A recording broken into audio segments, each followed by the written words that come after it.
In 1999, we organized a major convention known as the KBE Convention, or Knowledge-Based Economy Convention. Then we saw the need to refocus the community's attention to the emerging economic landscape. And today, KBE is everywhere, and we realized that some of the community members who may not have fitted in well, perhaps did not have a good grasp of what we wanted to prepare them for during a KB convention. So the forward planning exercise that you are embarking on is very critical. It is a continuation of that process of preparing the community for a future. It shows our strong desire and ownership of issues pertaining to the community and the desire to be contributing members of the Singapore society at large.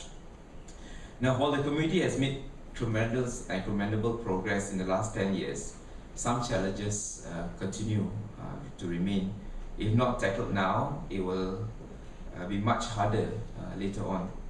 This needs some sense of urgency and we need rapid changes, fueled by rapid changes in the operating environment that we are in. Some of the indicators include changing economic landscape. It's at a faster rate, and we know that the economic cycle is no more 10 years, it's no more 5 years. It could just be as close as 2 to 3 years, ups and downs. Is our community ready for such an economic cycle? What does it mean to our community in relation to getting themselves prepared for the continued onset of economic downturns? As we go up, it just comes down again. Changing demographics, we have more foreigners, the challenges to our students. We hear how the shocking news, or in fact, wake-up call that the top student in PSLE was a Chinese mainlander who came 3 years ago and can top the national examination. I mean, that is really something that is a challenge to us, and we cannot allow our community to remain the way they are, or in fact, some of them will be oblivious to the changing landscape, both the economic as well as demographic and other social landscapes. The impact of globalization, we all know very, very well. The extent to which members of the community is aware and ready to face future impacts of changes in the globalization field. So how can we prepare the community for all these changes? Who is our focus and what we want to do with CLF2010? First, we need to leverage on our assets, which are our youth and the growing middle class. Because of the past successes, we have a growing middle class. We are not starting from ground zero, and there are many things that are going on for us. As I mentioned first, we do have a growing middle class.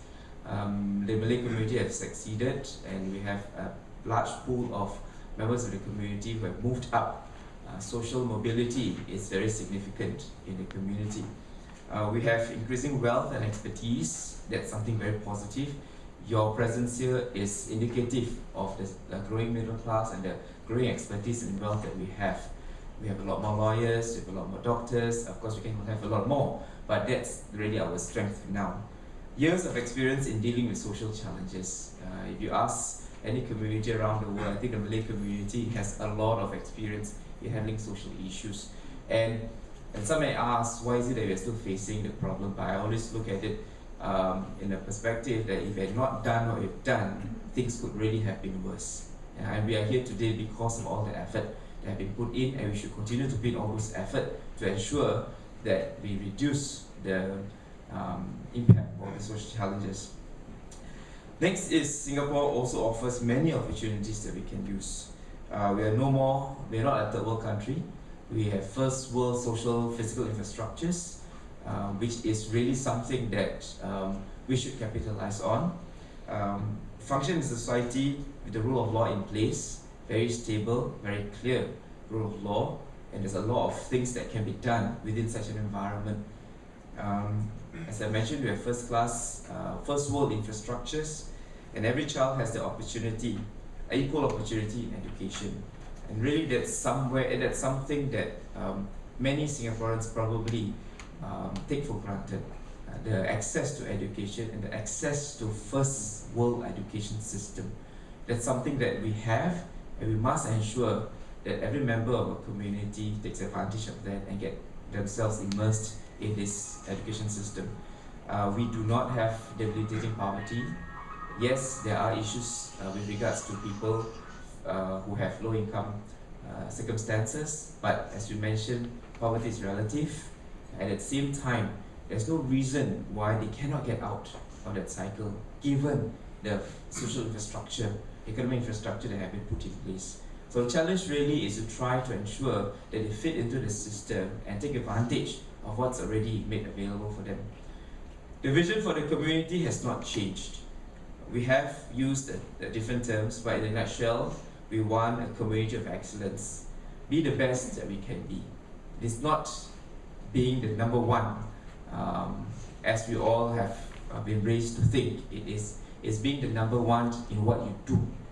Being the best taxi driver with the excellent service given, being the best, perhaps, worker in the hospital, ensuring the patient's needs are well taken care of. Basically, a community where every individual knows when he goes out to work, when he goes out to school, when he goes out to do whatever he's doing his best. So my colleagues and I would like to invite all of you to join us in this journey towards excellence. We've invited you because someone in the community recognizes your contribution and your care for the community. Sometimes when we call some of you, you ask, how do you get my number? Why am I involved? Somewhere along the line in your interaction with people, we recognize your contribution. We recognize your potential to contribute to the community. You have given your ideas, you have made the suggestions, and you want to do something for the community. So we created this platform for you to reflect and discuss on the community's response to the challenges ahead. Through this process, we hope new ideas will emerge. Now, what do we hope to achieve? Currently, there are many social and educational initiatives to address the community's current challenges.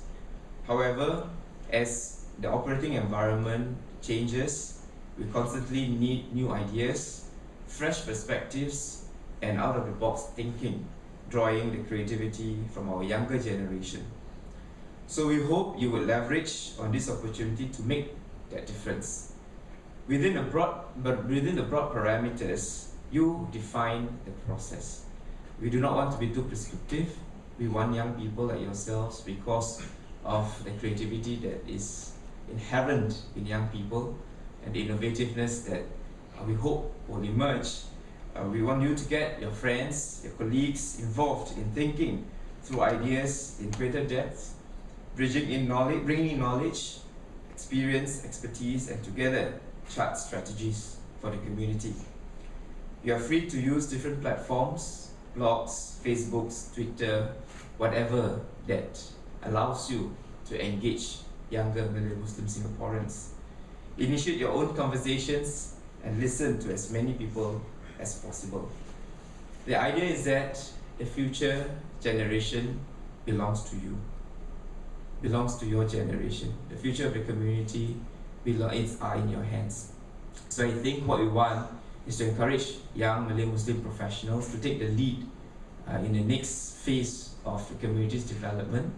We have given you this opportunity, and we want you to continue to try to inspire other young Malay Muslims from all spectrum, from all sectors, to come together and feel that they can take ownership of the community's future. And that's really what we hope you can do through this CLF2010 exercise. So social changes take years to bear fruits. We are in this for the long haul, and that's not to scare you, but hopefully to inspire you, because you are in here for the long haul too, as Singaporeans, as Muslims. It requires your commitment and dedication, and I'm indeed glad that all of you have agreed to come on board on this journey with us.